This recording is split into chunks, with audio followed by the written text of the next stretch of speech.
이게 사실 명문대 학교 타이틀 학벌을 조금 가지고 오는데 요즘 사회에서 이렇게 막 한 개의 기술만 가지고 나왔을 때 취업이 잘 된다는 보장이 없어. 이 3+2를 하려면 원서를 쓸 때 고등학생 여러분들이 무엇을 해야 되냐가 궁금하잖아. 반갑습니다, 여러분. 자, 오늘은 공대 얘기, 공대에 관심이 많은 학생들이 있으니까, 그리고 또 리버럴 아츠 칼리지 두 개를 섞어 그러면 리버럴 아츠 칼리지의 공대, 뭐 요런 테마로 한번 자료들을 찾아왔어. 작은 학교에서 공대가 있긴 있어? 요런 것도 설명이 들어갈 거고, 자, 있는데 있으면 어떤 학교들이 어떤 특징으로 운영을 해? 자, 종합대에서 공대 가는 거와 작은 리버럴 아츠 칼리지 공대 가는 건 어떤 차이가 있어? 주로 리버럴 아츠 칼리지라는 그 정의, 데피니션에 따르면 공대가 없을 가능성이 높지. 원래 그렇게 설립된 학교는 아니니까. 자, 그러면 공대 공부는 어떻게까지 연결해서 가보면 이게 사실 명문대 학교 타이틀 학벌을 조금 가지고 오는데 이게 좀 도움이 될 수도 있습니다. 약간 이렇게 정문으로 들어간 게 아닌데 연문 정도, 뒷문은 아니야. 그러니까 이게 연문 정도의 어떤 졸업장 받는 권법이 될 수도 있으니까 그냥 참고사항 한번 설명해 보겠으니 여러분들도 한번 들어봐 주시고 시작해 봅시다. 출발. 자, 리버럴 아츠 대학은 뭐냐면 뭐 여러 가지들인데 제일 간단하게 설명하면 주로 대학원이 없는 대학을 얘기를 합니다. 대학원 과정, 박사 과정이 없고 1, 2, 3, 4학년 대학교만 있는 학교를 리버럴 아츠 칼리지라고 얘기를 하고, 그 다음에 리버럴 아츠 칼리지의 시스템, 이 근본 뭐라 그러지? 이런 개념? 정신은 뭐냐면 어떤 특수 전공을 해서 기술을 배운다는 게 아니라 이 전공을 하더라도 다른 분야의 학문도 두루두루 같이 공부하면서 4년 대학교를 나오고 사회생활로 들어가라. 뭐 이런 개념으로 만든 학교의 시스템이다 생각하시면 돼요. 예를 들어서 우리 미대 전공, 요거 오늘 주제와 관련이 없긴데 잠깐 예를 들면 미술대학을, 미술 아트스쿨들이 있고 종합대학교 안에 미대 전공이 있는 종합대학교가 있어. 예를 들어 우리 학교 코넬 같은 경우. 자, 요 안에 한 전공으로 들어있는 요 학교를 나온 사람이랑 미대 나온 사람이랑은 프로그램을 4년 동안 듣고 졸업하는 배경이 달라. 이 종합대학교는 리버럴 아츠 칼리지 시스템이 들어있는 학교일 확률이 높거든. 그건 무슨 말이냐면 미술 전공을 해도 수학 2학기는 듣고 영어 2학기는 듣고 나가라. 너가 미술 전공 잘하고 미술 특수 전공만 듣는 거는 아니라고 생각해. 다른 과목도 기본적인 건 듣고 나가. 뭐 요런 기본 필수 사항이 있어. 미대를 들어가면 그 리퀘어먼트가 없다고 봐야 됩니다. 그럼 미술대학교도 그냥 1학년부터 미술만 쫙 파고 들어가야 돼. 어느 게 더 나아? 내가 관심사에 따라서 두루두루 듣는 게 나아? 아니면은 그냥 내 전공만 듣는 게 나아? 사람들마다 의견은 다르겠지만 리버럴 아츠 칼리지도 그런 식이야. 개념이 뭐라 그랬어? 들어왔지만 그 해당 전공만 뚫고 나가는 그 기술만 배우는 게 아니라 두루두루 사람이 경험을 다양하게 하고 이제 20대 중반을 나가라. 요런 개념으로 설립된 컨셉이란 말이야. 그리고 대학원 과정 없고. 자, 요런 정도 이해했으면 이제 본론으로 넘어갈 수 있을 겁니다. 자, 리버럴 아츠 칼리지 흔한 오해가 뭐냐면 리버럴 아츠 칼리지가 오래전에 설립이 된 학교들이 많다 보니까, 그러니까는 그 시절에는 100년 전 이럴 때는 공대가 없었어. 공대는 사실 100년 전에 최근에 갖다 붙인 칼리지 부서거든. 다들 우리 한국 사람들, 유학생들도 그렇지만 그런 IT 공부하고 싶다, 뭐 프로그래밍 공부하고 싶다 이런 얘기가 10년, 20년, 30년, 이 선생님 거의 30년 육박하니까 오면서 계속 더 지쳐져서 그렇지, 원래는 리버럴 아츠 칼리지는 문과대학, 자연과학 대학을 들고서 설립된 학교들이 많기 때문에, 그래서 흔한 오해가 뭐야? 리버럴 아츠 칼리지는 공대가 없다라는 생각들을 많이 하십니다. 그런데 이 페이지 봐봐. 자, 이렇게 넘어오면은 이 학교들이 우리가 많이 들어봤을 거고, 여러분들이 우리 학생들이 종종 쓰는 학교들이거든.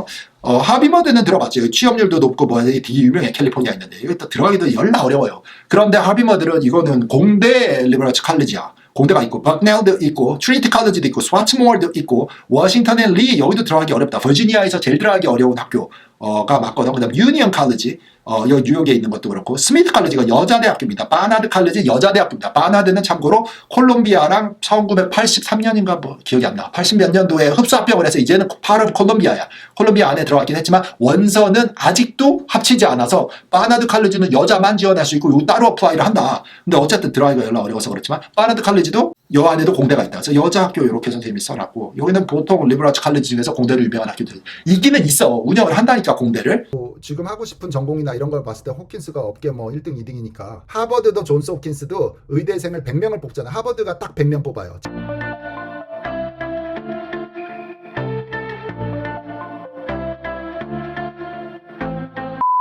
자, 근데 나머지 리버럴 아츠 칼리지는 수백 개의 학교들은 없어 사실. 그러면 3+2 컴바인드 프로그램을 운영을 합니다. 이게 뭐냐면 3년 and 2년, 이게 횟수야. 그러니까 리버럴츠 칼리지 어디를 들어가든 이 학교에서 3년 쓰고 옆에 학교로 가가지고 공대에 있는 학교, 우리 학교는 공대가 없으니까 저쪽 학교로 전학 가가지고 그쪽에서 2년 살면 졸업장이 두 군데서 나와. 리버럴츠 칼리지에서 뭐 배첼러 오브 아츠가 나오고 공대에서는 배첼러 오브 엔지니어링이나 배첼러 오브 사이언스가 나오고, 그래서 디그리를 두 개를 받고 더블 메이저 같은 거지. 이게 다야. 전체 다 조사하면 이렇게인데 제일 유명한 학교들 선생님 집어와서 설명을 좀 해볼게요. 근데 이 표를 보면은 여기가 종합대학교, 리서치 대학교 말이야. 쭉 읽어볼까? 콜롬비아도 있고, 유니버시티 오브 세인트 루이스 워시도 있고, 다트마스 있고, 칼텍도 있고, RPI 뉴욕에 있는 이거 공과대학교거든. 그 다음에 USC도 약간 하고, 케이스 웨스턴 리저브도 하고, 조지아 테크 당연히 하고, 테크스쿨이야. 그 다음에 노트데임 있고, 유니버시티 미시간에 나뭐 또 약간 얘네들이 옆에 학교에서 교환 학생을 받는 학교들이야. 그러면 이제 여기서 얘기하는 3+2, 뭐 2+1+1, 뭐 3+2, 3+2, 뭐 두얼 프로그램 뭐 이렇게 얘기하는 것들이고, 맨 오른쪽에 오면 어느 리버럴츠 칼리지가 이렇게 자매 결혼이 맺어져 있냐를 표현해 놓은 거거든. 그냥 베스트 학교 몇 개만 보여주면 제일 유명한 데가 콜롬비아가 좀 이렇게 옆에서 많이 이 조인을 맺어놨습니다. 계약서를 체결을 해놨어요. 근데 제일 유명한 리버럴츠 칼리지는 엠허스트가 1등 나오잖아. 리버럴츠 칼리지들이 제일 어려워놨고, 이거 공대가 없어. 1등이지만 없어. 그러니까는 콜롬비아 가서 들을 수 있는 기회. 볼든도 마찬가지야. 그네일도 마찬가지야. 이게 다 들어가기 얼마나 빡센 학교냐. 베이츠도 마찬가지고. 그럼 윌리엄스도 여기 있고, 웨슬리안도 유명한 리버럴츠 칼리지고, 한 100개 정도의 리버럴츠 칼리지랑 콜롬비아는 조인이 돼 있어. 그래서 그 학교를 3년 다니고 콜롬비아 가서 2년 다니고 졸업장 이쪽에 2개 받기. 자, 다음 학교 유명한 데는 다트머스 칼리지도 이걸 많이 합니다. 에머스트는 여기랑도 돼 있어.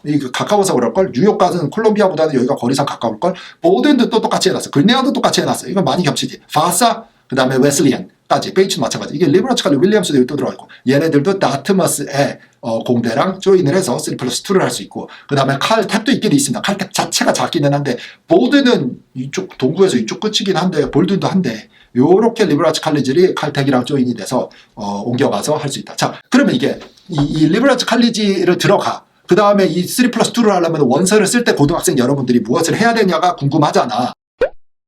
그렇지는 않아. 그냥 들어간 다음에 거기 안에서 신청을 하는 거야. 그러니까 원서를 쓰는 입장에서는 그냥 일단 리버럴츠 칼리지 원서를 쓰면 돼. 근데 약간 전략적으로 일단 들어가서 리버럴츠 칼리지 문과대 공부를 하면서 너무 막 이렇게 한 4년 동안 코딩만 해서 막 무슨 컴퓨터 학원 다니는 거 마냥 기술만 배워서 나와서 티 나와서 사회생활 하고 싶다는 사람이 아니면 코딩도 좀 하고 사실 문과대 졸업장도 갖고 있으면 좋겠고 뭐 이런 사람들이 있잖아. 그때 어플라이를 해서 뭐 당연히 원서도 다시 내부 원서 다시 내야 돼. 그래서 합격이 되면은 이제 가는 거야. 자, 요런 식으로 한 번 더 절차는 있지만 어쨌든 조인을 하는 프로그램들을 관심 있게 볼 수도 있겠다라는 생각이 있습니다.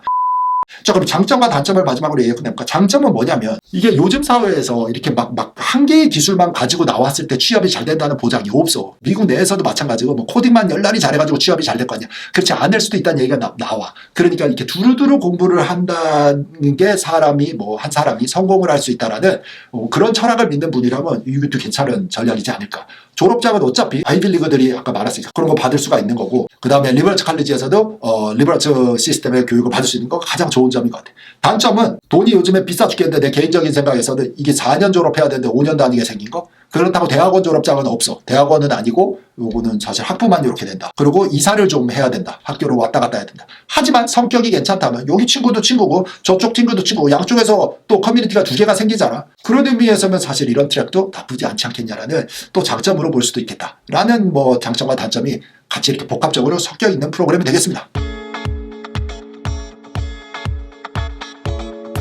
복잡하지. 이 정도까지 이해를 하고 학교를 선정하면 거의 프로 수준이야. 준 프로도 아니야. 거의 프로 수준이야. 유후. 그래서 나도 우리 컨설팅을 하면서 대학교를 지원을 할 때 이렇게 명문대 타이틀이 있었으면 좋겠다 하는 가족분들이 좀 많이 오시니까, 자, 그러면 이제 뭐 한 10개 학교는 이렇게 쓰고 1개, 2개 정도 학교는 이렇게 씁시다 하는 식으로 추천을 드리기는 합니다.